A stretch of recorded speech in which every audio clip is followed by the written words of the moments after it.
and welcome to The Point World Affairs. I'm Cha Sang-mi. The two Koreas agreed to move towards an era of no war, essentially announcing a de facto end of the Korean War. Detailed measures for denuclearization in the Korean peninsula were brought up during the summit, keeping the ball rolling on stalled North Korea-U.S. talks. On today's episode, we will talk about whether or not the latest inter-Korean summit can eventually lead to a second meeting between Trump and Kim, while evaluating just how much progress has been made in achieving the goal of denuclearization. For that, we have with us Dr. James Kim from Asan Institute for Policy Studies. Welcome. Thanks for having me, Sang-mi. We'll go into more details after this short clip.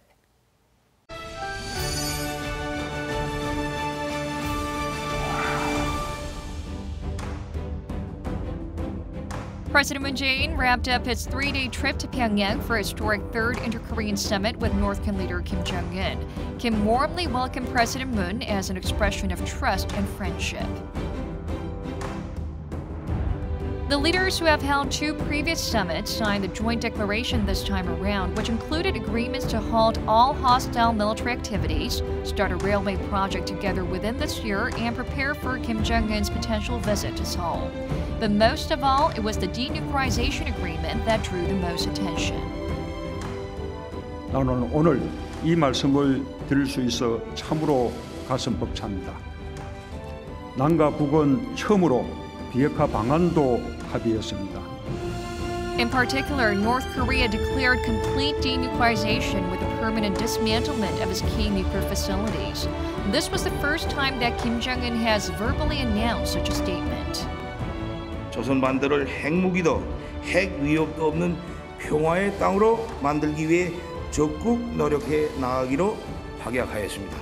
북측은 동창리 엔진 시험장과 미사일 발사대를 유관국의 전문가들의 참여하에 영구적으로 폐쇄하기로 했습니다. In addition to the permanent shutdown of the Dongchangri test site, North Korea said it would also be willing to close its nuclear facilities in Yongbyon if the U.S. takes corresponding measures in accordance with the June 12th agreement made in Singapore. Expectations are growing that talks for denuclearization between the U.S. and North Korea will begin to gain momentum, as specific denuclearization measures were mentioned during the Pyongyang summit.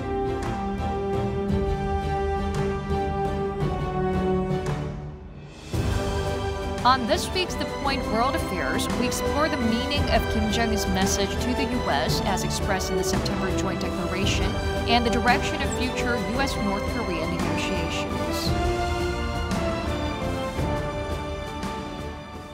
So James, how do you evaluate the overall inter-Korean summit Pyongyang? Especially, it was the first time in inter-Korean summit history where denuclearization topic was an official agenda. So what do you think about that? So looking at this from the South Korean point of view, and that's in particular President Moon's objective, he had two objectives going into this. One was to tighten the screws around the inter-Korean relations. And then secondly, the second objective was to restart the stalled talks between the United States and DPRK. I think overall, taking a look at what happened in the past 2 to 3 days, President Moon was successful in both regards. If I were to assess the overall summit from President Moon's point of view, I think it was a success. As you mentioned, there was an issue of denuclearization that was specifically mentioned, and it was part of the agenda. It was also mentioned in the Pyongyang Declaration as well. The joint statement, if you were to really parse it out, a lot of the experts don't think that there was much of a progress there. But you know, there's some, the fact that it was handled, and there were specific sites and some details that were mentioned in the joint statement is encouraging in some ways. So it shows that North Korea is still willing to move ahead with the talks. And based on the responses that we've seen from the United States and Washington so far, it looks like it's a positive reception from the U.S. So we'll have to see as we move on forward from here how things progress along. But I think President Moon's relatively happy with the results of the summit. Okay, let's hear more takes on the experts from the United States then. The ball is now in Washington's court after the two Korean leaders suggested concrete measures for denuclearization. U.S. President Donald Trump reacted positively to the Third Inter-Korean Summit, which adopted the Pyeongyang Joint Declaration of September 2018, saying it's quote-unquote a very good news. We had very good news from North Korea, South Korea.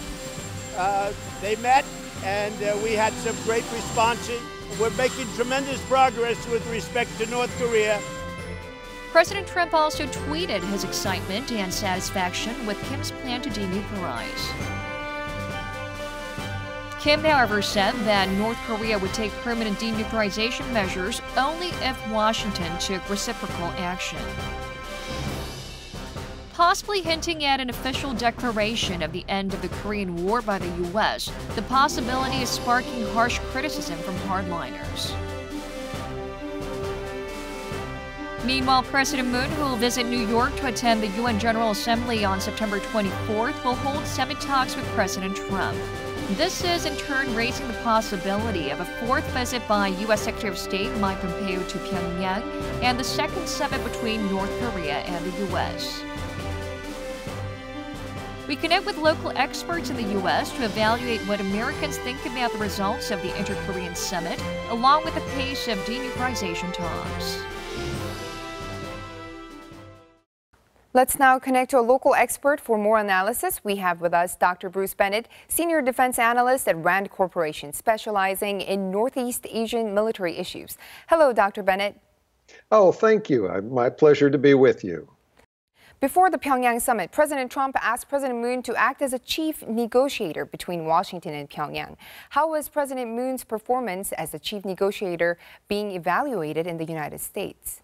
Well, I obviously haven't talked to the president or his key people, so I can't tell you what they're thinking. But many Americans, I think, at this stage are thinking that Kim Jong-un is just being too tough. He is not compromising. I think President Moon tried to get him to compromise more than he did, and he didn't compromise very much.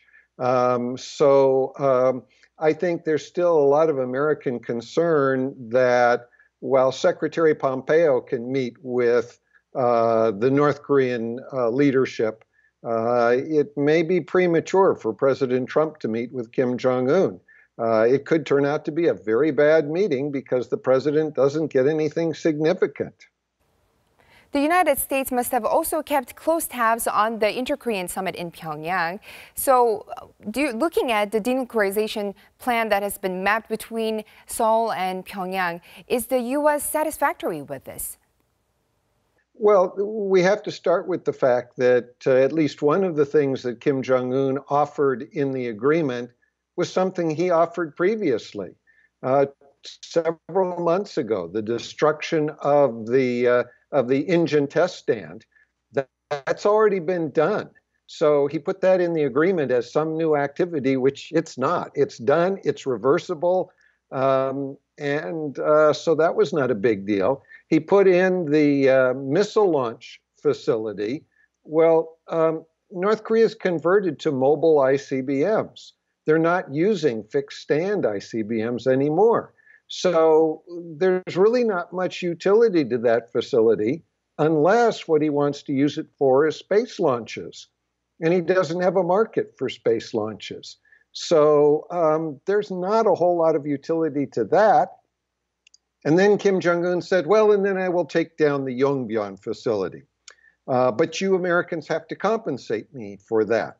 Well, even if he destroyed totally the Yongbyon facility, he likely can still make nuclear weapons. He's got many covert facilities.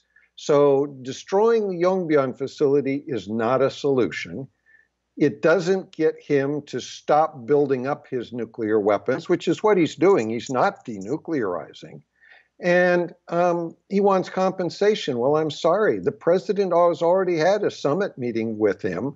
What has he done to compensate the president for the summit that the president had with him? The president for giving up on the South Korean American exercises and suspending them.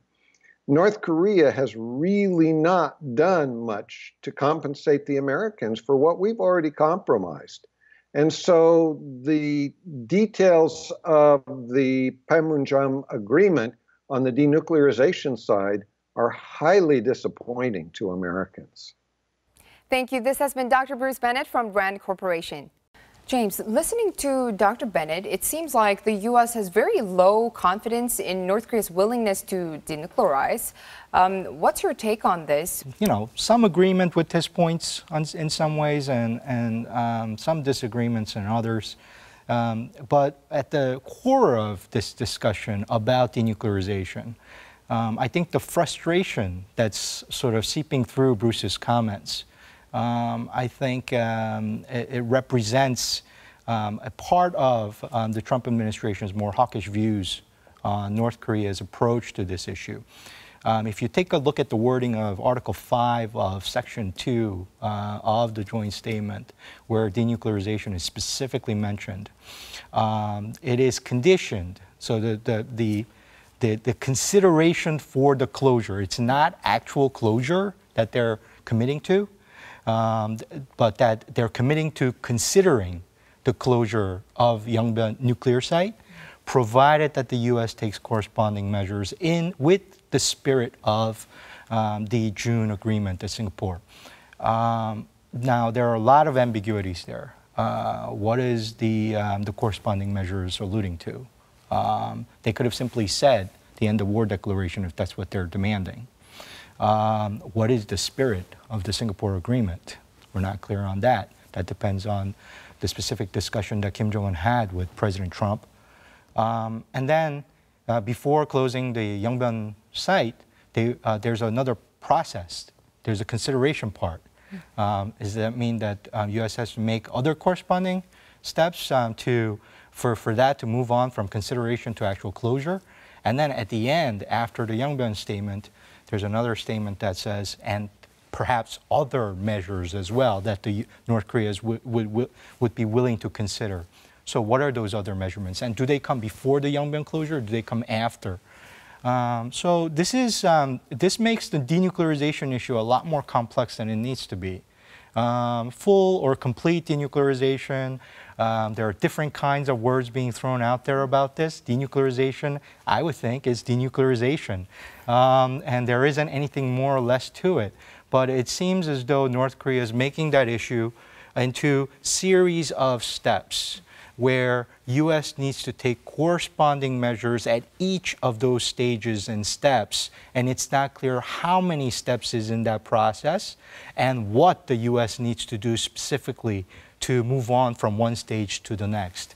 So a lot of observers look at this and say, this is salami cutting. This is North Korea just trying to buy more time and make the issue more complicated and to try to draw out more concessions from the United States. And I think some of that frustration is sort of seeping through in Bruce's comments and others like him who look at this and who's been thinking about this and talking to the North Koreans about this and thinking through on what they're demanding, that this is very typical of the North Korean negotiating tactic on this particular issue. And on top of that, we have close to 30 years, 20 years worth of data that shows that this kind of strategy, tactic that North Korea has used in their negotiating sessions have led to where we are today, right? North Korea is a de facto nuclear power that can negotiate with the United States mano a mano, right, at the leadership level. And so there's a lot of frustration there from some of the folks that are looking at this, but no one has said that this is going to be an easy process. And we're looking at a snapshot of a very long process. The question is, I think the U.S. is, at least the Trump administration for one, seems very much intent on moving along very quickly and methodically about this. They've even set a deadline for January 2021. And the question for North Korea is, do they want to play along? And in the past, they've shown some willingness to go with the talks, but then at other times, they've kind of, when they couldn't regain control of the agenda, they kind of resort to these stalling tactics.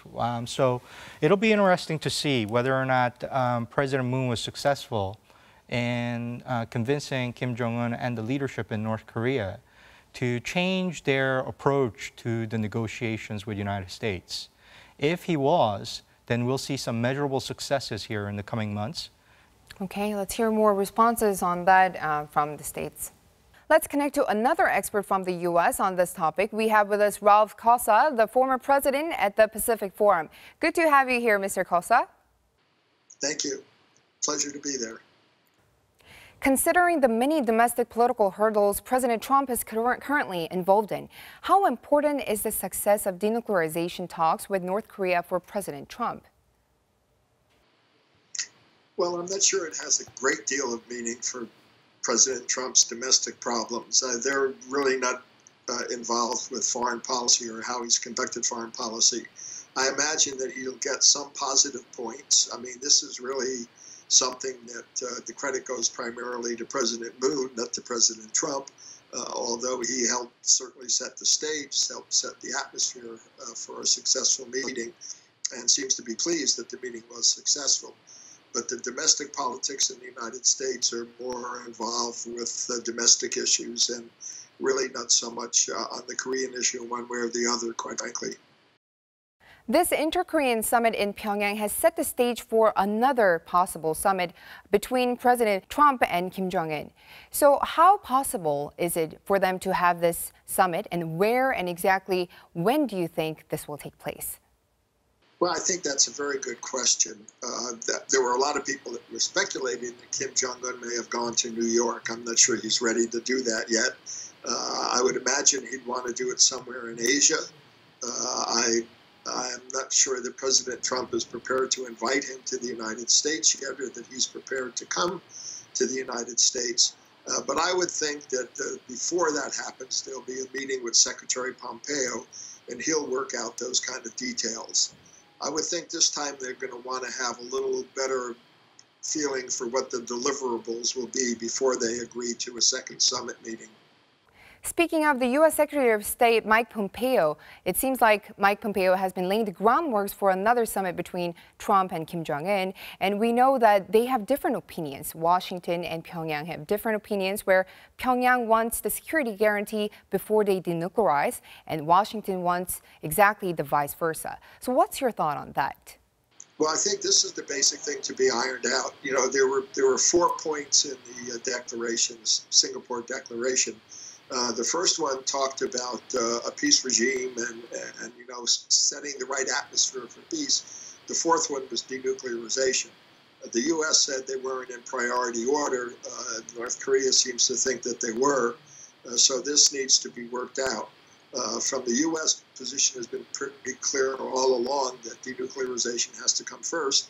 The DPRK position has also been very clear. They think that there needs to be some type of a political gesture, not necessarily a peace treaty, but at least an end-of-war declaration. I think there's a difference between those two, but that seems to be what Pyongyang is looking for. President Moon and Trump are scheduled to meet very soon on September 24th. So do you think that President Moon has something more about North Korea's denuclearization plan when they meet eventually on the sidelines of the UN General Assembly? Yeah, well, I'm sure that President Trump's first question, or someone's first question to President Moon, will be what are the corresponding steps that North Korea wants to take in order for us to see Yongbyon be dismantled. And that's, of course, a very big question. I'm not sure that President Moon knows, quite frankly. I would think the North Koreans probably didn't tell him either, but we want to sit down and discuss that with Secretary Pompeo. Again, that's why I think there needs to be another meeting with the Secretary or with the Special Representative for North Korea before there's another summit. Thank you, Mr. Cossa. That has been Ralph Cossa, the former president at the Pacific Forum. Kim Jong-un has been mentioning about the pace of this denuclearization talks, and he also said that he is willing to visit Seoul when President Moon invited him to Seoul within this year. So if he really were to come to Seoul this year, do you think the timeline of the denuclearization on the Korean peninsula will actually be faster? I think we need to be mindful that when we're taking a look at the diplomacy with North Korea, and we're taking a look from the time under President Moon and between President Moon and Kim Jong-un and President Trump and Kim Jong-un, it seems to me that diplomacy has many dimensions to it. First, there's an economic component that is conditioned on the sanctions environment. The second issue, obviously, is on confidence-building measures and maintaining some sort of peaceful order on the peninsula. And then finally, denuclearization. And then there's maybe a fourth issue about cultural exchanges and people-to-people exchanges, which I think is part of the peace-building effort. And at each of these areas, the progress has been different.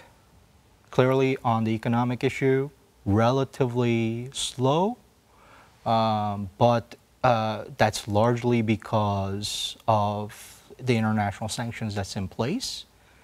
But a lot of preparatory work going on all sides, it seems to me, right? And waiting for the sanctions environment to free up and open up and allow for these investments to then actually go into North Korea and for the joint cooperation to actually get underway.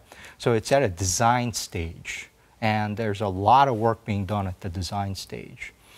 On the peace-building side, a lot of progress, right? Clearly, we saw, I think the major component of this particular summit was the military cooperation component on creating a peaceful environment on the peninsula.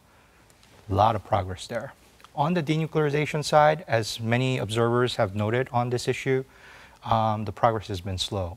So I would try to differentiate the diplomatic efforts and engagement with North Korea with denuclearization.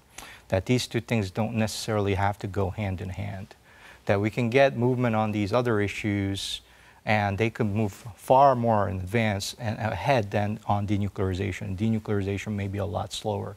So I wouldn't try to overplay the expectation on the denuclearization side. But clearly, I think there's a strong possibility that Kim Jong-un could visit South Korea. Mm-hmm. Is that a good thing from these overall diplomatic environment and the context in the region? I think it's a good thing overall because as long as you're talking, you're not fighting, and you don't have the tense environment. So it's an improvement. But on denuclearization side, I would be a bit more careful there and making any predictions that we will get some significant breakthroughs anytime soon. I think it's going to take a very long time. There are a lot of hurdles along the way. And I think even Kim Jong-un himself mentioned that there will be a lot of hurdles along the way in this process. So it'll be interesting to see, though, given the recent developments, what will happen at the end of this month. And then subsequently next month is a very important time because it's right before the midterm elections. As Ralph pointed out, maybe the domestic politics isn't as influenced by the foreign policy and what's going on in Korea. But clearly, President Trump does not want to have on his hands another a military crisis right before a midterm election that would be a significant factor that plays into the voters' decisions come November 6th for the midterm elections. So I think that President Trump would have every intention to try to go with the good mood and try to find a diplomatic solution to this. And so will we get any significant movements in October? That's a very good question. So we should be mindful of that. And then clearly after the midterm elections, it'll be interesting to see whether or not the U.S. position on this issue changes because there's no longer the political constraint on President Trump and worry about what the domestic political consensus would be on this issue. So and clearly there are other things going on obviously in South Korea and also in North Korea as well. Whether there has been made a lot of steps forward in terms of denuclearization, it seems like President Moon, when he came to the press conference after he visited Mount Baekdusan, he did say that he wants to make these summits a regular thing. So let's hope that when they meet more often, these things will also be sorted out. Let's hope for the best. Okay, thank you for joining us today. Thanks for having me. It's worthy to note that Kim Jong-un's commitment to denuclearize has been officially announced to the world through the Pyeongyang Declaration. Now, all eyes are on President Moon's upcoming meeting with President Donald Trump and the outcome that just may lead to complete denuclearization on the Korean Peninsula. That's all we have for this week's The Point World Affairs. Thank you for watching and see you next week.